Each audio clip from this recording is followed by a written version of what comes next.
નમસ્કાર, બીઈ ન્યૂઝમાં આપનું સ્વાગત છે।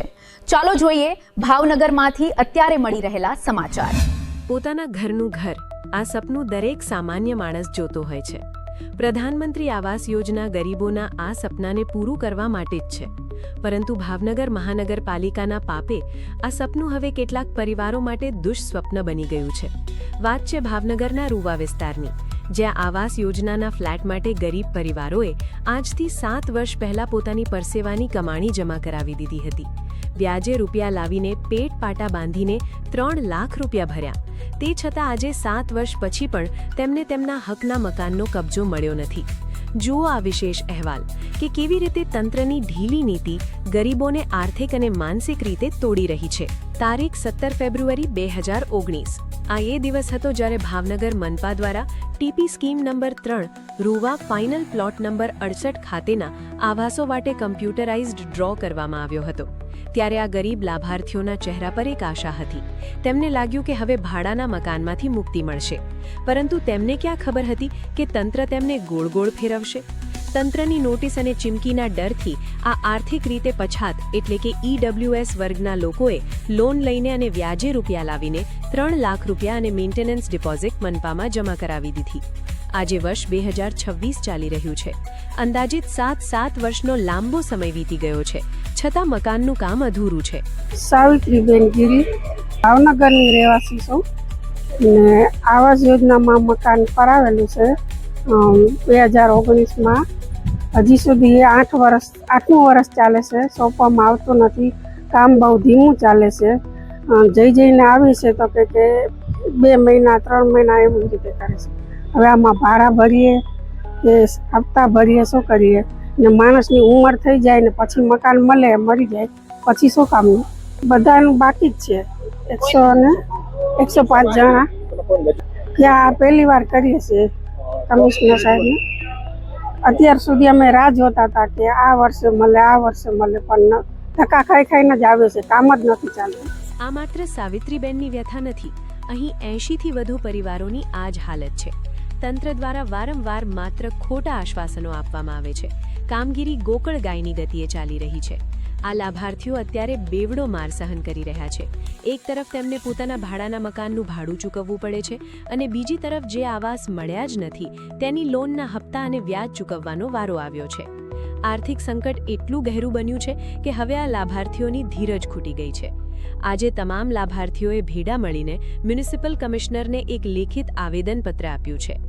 મારું નામ રિદ્ધિબા ગોહિલ છે। આ મકાન અમને ફાળવ્યું 2023માં અમને સોંપાવાની વાત હતી, પણ હજી કાંઈ એવી રીતે કોઈ સમાચાર જ નથી ક્યારે સોંપાનું। અમે મકાનનું ભાડું પણ ભરીએ છીએ અને હપ્તા ભરીએ, અને દીકરા બે મારે નાના, હવે મારે ભણતરનું એનું ફી કાઢવી કે પછી હપ્તા ભરવા કે મારે શું કરવું? અત્યારે તમે સોનાએ અમારા ગીરવે મૂકીને અમે હપ્તા ભરીએ છીએ। કાલ સવારે મકાન સોંપાય એટલે એના બધા આવી જાય અમારું જોવા કે ક્યાં સોંપાનું છે, તમે મકાનનું શું કરો છો શું નહીં। ત્યારે છતાં 6 વર્ષથી જે અમને મકાન નથી આપ્યું તો સરકાર કેમ કોઈ અમને પૂછવા નથી આવી કે તમે કઈ રીતે રહ્યો છો? ત્યારે તો પૂછવું જોઈએ ને, કેમ કાગળિયા એની પાસે નથી સરકાર આગળ અમારા?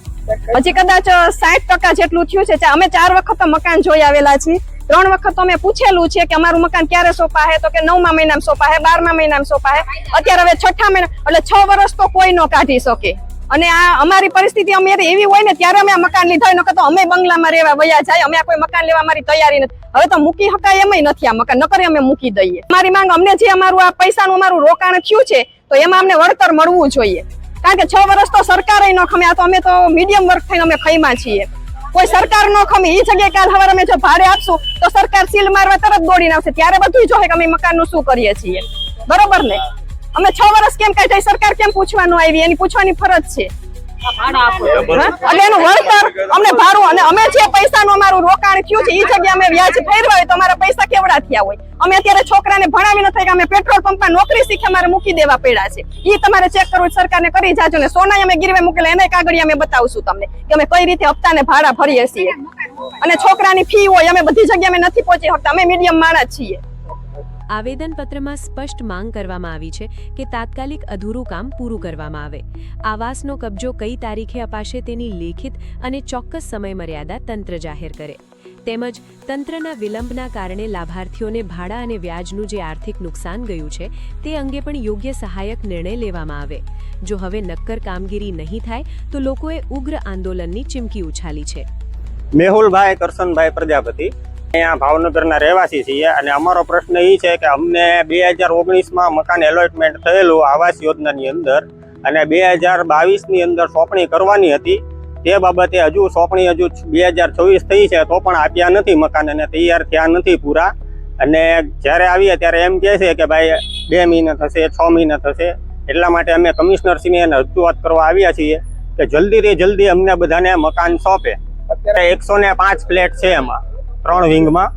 ફ્લેટ ફાતિમા કોન્વેન્ટની પાછળ પ્લોટ નંબર 98 રૂવા.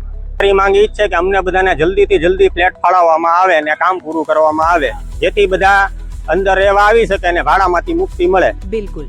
એક તરફ સરકાર સૌના માટે ઘરની વાતો કરે છે અને બીજી તરફ ભાવનગર મનપાનું આ તંત્ર સરકારની યોજનાઓ પર જ પાણી ફેરવી રહ્યું છે. ગરીબ માણસ 3 લાખ રૂપિયા ક્યાંથી લાવે છે તે માત્ર એ જ જાણે છે. 7 વર્ષનો વિલંબ એ કોઈ નાની બાબત નથી. હવે જોવાનું એ રહે છે કે આ આવેદનપત્ર આપ્યા બાદ કમિશનર સાહેબ અને મનપાનું નિંભર તંત્ર જાગે છે કે કેમ? શું આ ગરીબોને તેમના હકનું ઘર મળશે કે પછી માત્ર ફરી એક નવી તારીખ અપાશે? BE ન્યૂઝ આ મુદ્દે તંત્રને સવાલ પૂછતું રહેશે. તમે જોતા રહો BE ન્યૂઝ. નમસ્કાર.